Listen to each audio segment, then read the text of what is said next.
Well, we're here in Skykomish. A new sign here since we've been here the last time. We plan to spend the night here at Skykomish too. This is the old Skykomish Hotel. It's been closed for a number of years. It looks like it still is. Well, this is an actual Great Northern caboose. It's owned by a Mr. Fred Black, who uses it as his residence. We're off to the left right here. You can see the fan house. Well, you can hear the fans running. There's an eastbound train in the tunnel. Should be about due to come out any time.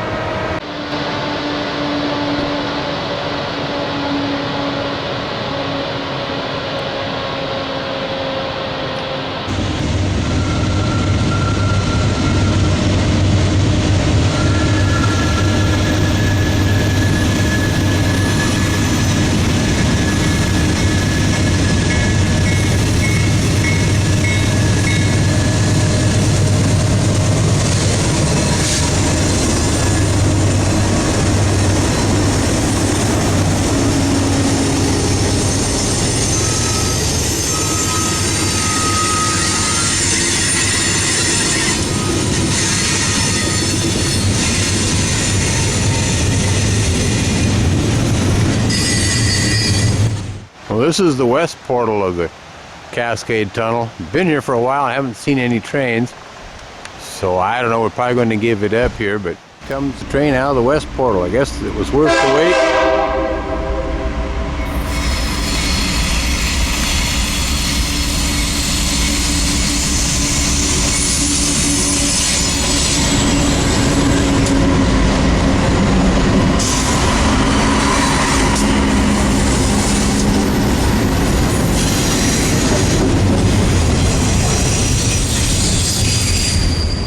This tunnel is 8 miles long. In 1893, the tracks zigzagged over the Stevens Pass from Everett and Skykomish, Washington to Wenatchee. They built a 2 3/4 mile tunnel above this one in 1900 to avoid much of the climb, but an avalanche killed 96 people, so they built this lower tunnel in 1929. Because of smoke, electric engines were used until 1956, when they installed a huge fan to blow the exhaust fumes out.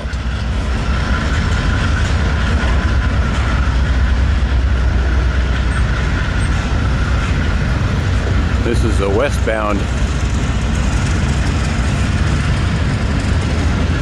Notice how quiet the train is on the welded rail.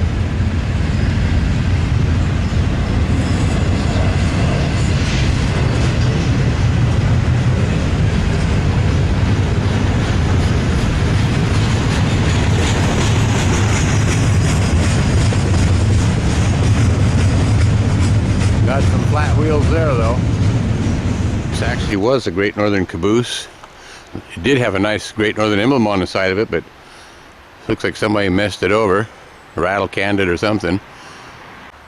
Well, here's the non-vandalized side of the X294. Like I say, it became a Burlington Northern caboose and then it was retired while still in green paint. So anyway, they got it donated by the BNSF, and it's now used as a little office here at the beginning of the Iron Goat Trail at Scenic. Well, we're on the Iron Goat Trail, and this is milepost 1720. This will be 1,720 miles from St. Paul on the old original Great Northern line. This is the end of a snowshed wall. This wall is quite tall, and this is where the end of the snowshed was. There was a roof over the tracks. Where I'm standing is where the tracks used to be, and you might be able to hear a train in the background. There's a train in the canyon down behind me here. But this is the snowshed wall. This is the first wall west of Scenic. Would be eastbound actually, so if you want to go by the railroad miles, it's east of Scenic. And this area in here where the trail goes is where the tracks once were. Here in the trail you can see some more of the tops of the footings that once held the posts that held the roof up. And we've reached the other end of that one snowshed. And you look clear up here at the top, and you can see the step where the roof was set into the concrete wall. The wall looks to be about 10 feet thick at the top and about 3 to 4 times that thick at the bottom. 1719, so we've come a mile from the last time, so we're a mile closer to St. Paul, even though we're going westbound. This is a plaque on the trail here at milepost 1719, and see if I can zoom in on it a little bit. You look right in the center of the screen where the tracks makes a loop. That's it. That's scenic. Just to the west of it, where it says tracks are here, that's the sighting at present day sighting at scenic. And the tracks once made a loop around there, and we're now at this other point, right above the other line. And then the tracks went on down to the Martin Creek trailhead, and beyond that, at Martin Creek, there was a pair of trestles over the creek, and the rest of the tracks was inside of a horseshoe-shaped tunnel, and continually going up grade. If you look right out here is the present-day BNSF tracks.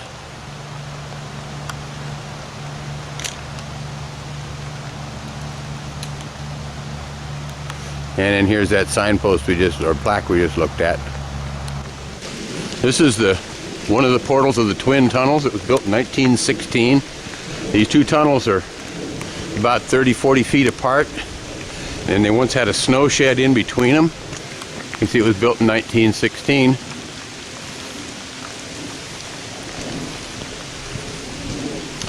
And we'll kind of walk inside. Also, it's raining, so it's a good spot to maybe get out of the rain for a little while. But this is inside the tunnel, and if you look on up here, you can see part of the snow shed that once was between the two tunnels. Before the twin tunnels were built, the line went around the mountain here, and this is one of the abutments for one of the bridges. There was such a problem with avalanches and slides in here that Great Northern put the tunnels in to alleviate the problem. Well, we've arrived at the space between the two tunnels. This is the portal of the second of the twin tunnels. It was just a blasted rock, and of course you can see the remnants of the snow sheds. And if you walk on up this little trail off the main trail, we'll get a little bit closer. This is the other end of the tunnel we were just standing in a while ago. Here's some of the timbers from the snow sheds. And I don't know how well you can see it inside there, but there's some more of the snow shed timbers inside there. Well, we're at the other end of the twin tunnels. There's a concrete arch here that goes for like about 50-60 feet. But in between here, you can go inside here. You can see some of the snow shed that covered the space between the concrete arch and the tunnel. And you can see some of the timbers inside. Well, in this picture here is another plaque alongside the trail. You can see the bridge that was once here, where we're standing at the east abutment, which would be kind of right about here in the photo, and the west abutment is out of the picture. And it mentions here in January 1916 an avalanche destroyed Bridge 402 just east of where you are now standing. Huge trees carried by sliding snow battered and demolished the heavy steel bridge, as you could have seen in the picture there. The concrete arches extend out from both ends of the tunnels. The two tunnels were bored through the mountainside, connected by a wooden snow shed. Here's some more of the abutment for the bridge that was once here, replaced in 1916 by the two tunnels. And it kind of went right straight off out through the trees out here somewhere. And when they built this part of the Iron Goat Trail, they built this truss bridge through here, all made out of wood. They did a nice job on it. Back at the east end of the tunnel portal, even wore out Kelly, got her all taken to rest here in the middle of the arch. It's raining, so we'll kind of step inside the arch to keep from raining, getting all wet. And you can kind of turn back around and look on down the trail into the woods. Well, this is the east end of the original Cascade Tunnel. I'm up here on the east side of the mountains. This is the east end of the tunnel that was replaced by the present-day Cascade Tunnel. And this tunnel is 2 2/3 miles long, It comes out at Wellington on the west end. I'm not sure what the iron work up here is, but there you can see where it says Cascade on it.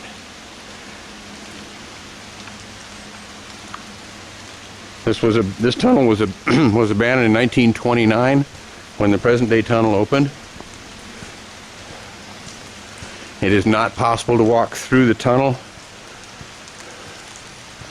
because it's started to cave in a ways down in there. This is the west portal of the original Cascade Tunnel. You can't approach it.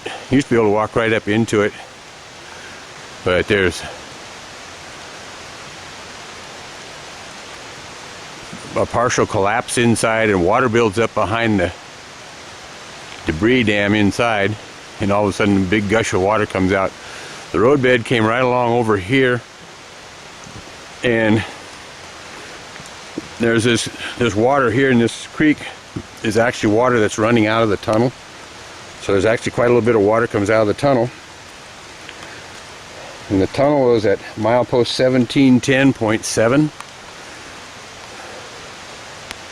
But anyway, this is the west portal of the tunnel, and off to the right here, we'll kind of just pan through the bushes.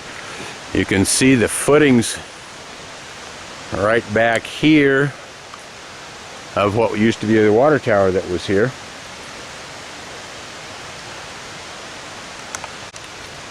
Like it mentions, the flash flood hazard beyond this point. And there's some pictures on here. You look over to the left here, before 2007, and how well this will pick it up, but you can see they had a boardwalk right up to the tunnel with there's some folks on there. And you look to the right, that's all buckled. And here's another picture off to the right, shows that walkway all buckled. And then down here in the bottom, so the west portal of the old Cascade Tunnel can flood at any time. Stay out of the flood zone and away from the portal. This is where the little town of Wellington once stood. This area right in here, they've even got a plaque for it out there, was where the railroad station once stood. And of course it's a parking lot for the trailhead for the Iron Goat Trail. But this is where the little town of Wellington stood.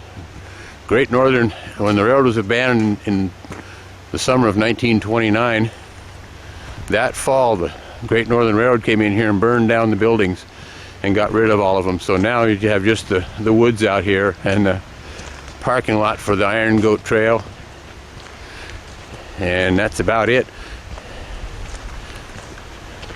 Just west of here, and we're going to walk over there, is where the avalanche was in 1910, that it caught 2 passenger trains, a rotary plow, and a couple of locomotives, along with part of the town of Wellington here. And it killed about 95 people, 96 people, something like that. And there's a little information board here. And it mentions the first Cascade Tunnel, which we just came from. They kind of have a map of it, of the trail. The blue line, I don't know how well you can see it on here, but the blue line is on here. Earlier part of the video, you can see the 1720 and the 1719 mileposts. That's where we just hiked. I've hiked the rest of it, but since it's a rainy day, we'll go do other things after we finish here. Right here is mile marker 1711, and say down at Scenic was 1720. 1720.5, something like that. So it gives you some idea how long the Iron Goat Trail is, since I'm at the Wellington Trailhead, which is on the upper end. Right up in here, if you look and see it goes up, that was the runaway track. If they had a train that got loose, couldn't stop. This track went up into the bushes up in there a ways, and then it stopped. So if there was a train that couldn't stop when it came out of the tunnel, they lined it up for this runaway track, and the train went up in there and they were able to stop it. This is the east end of the concrete snow sheds right here. There was a double track snow shed, and if you look real carefully right up here is part of one of the hangars And there's the other side of it for the electric trolley wire system. When the line was being used, it was electrified. This footbridge is added. There was a railroad bridge here. This is Hackskull Creek. Doesn't look like there's much water in it right now, but there was some bridge abutments here at one time. Of course, now you can see all the rock fall that's come down the creek from the winter weather. We're going to go on inside the Snowshed.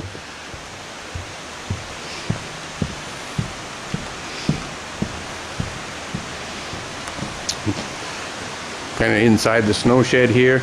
We're not going to walk all the way down.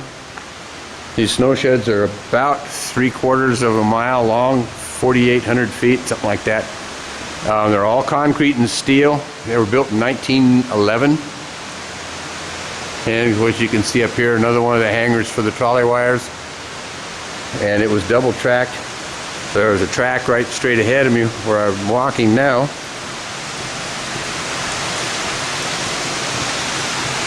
There's a lot of water coming out of the mountain right now too. You can see the footings over here on the left to hold the roof up. And there was a track here. And you go over on the other side where the trail goes on down. And there's another track in here. If you look off to the right here, you'll notice there's some square holes. These were used to drain water out from behind the concrete wall here. And you see one of them here has a lot of water coming out of it. They've got it drained under the trail here, and it goes on down. Looks like it's kind of undermined part of the Snowshed itself.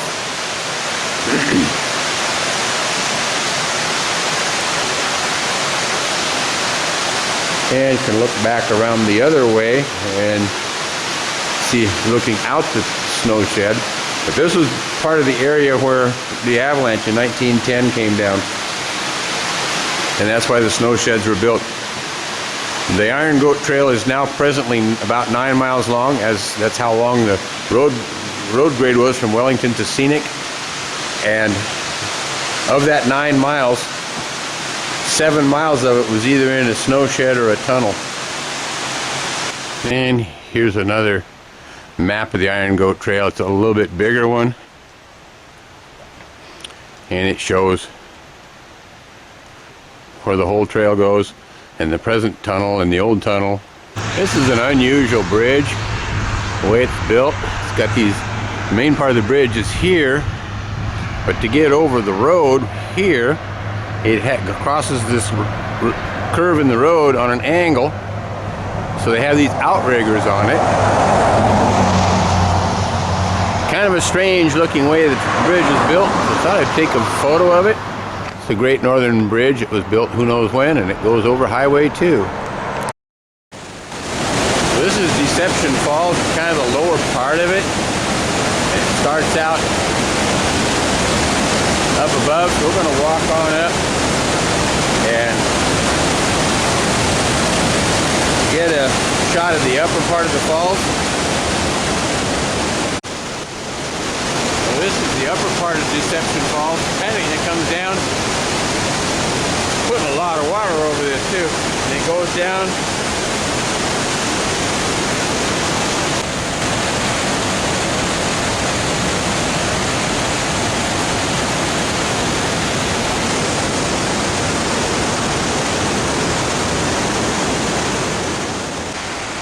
This is the remnants of the Great Northern Dam here on the Wenatchee River. They used this dam to generate power for the electric locomotives used on the Cascade Tunnel line. Then there was also a generating plant at Skykomish, which has been torn down. Anyway, this is the dam here. What's left of it, the generating part of it has been removed. And then right here we got some ducks. We're over near Wenatchee, and you can see the forests have given way to bare hills. There are some orchards right here in front of me. There's apple and pear orchards. We're getting some highway traffic here too, so But anyway, there's some apple and pear orchards in this area, but the forests are long gone, as you can see by the hills here.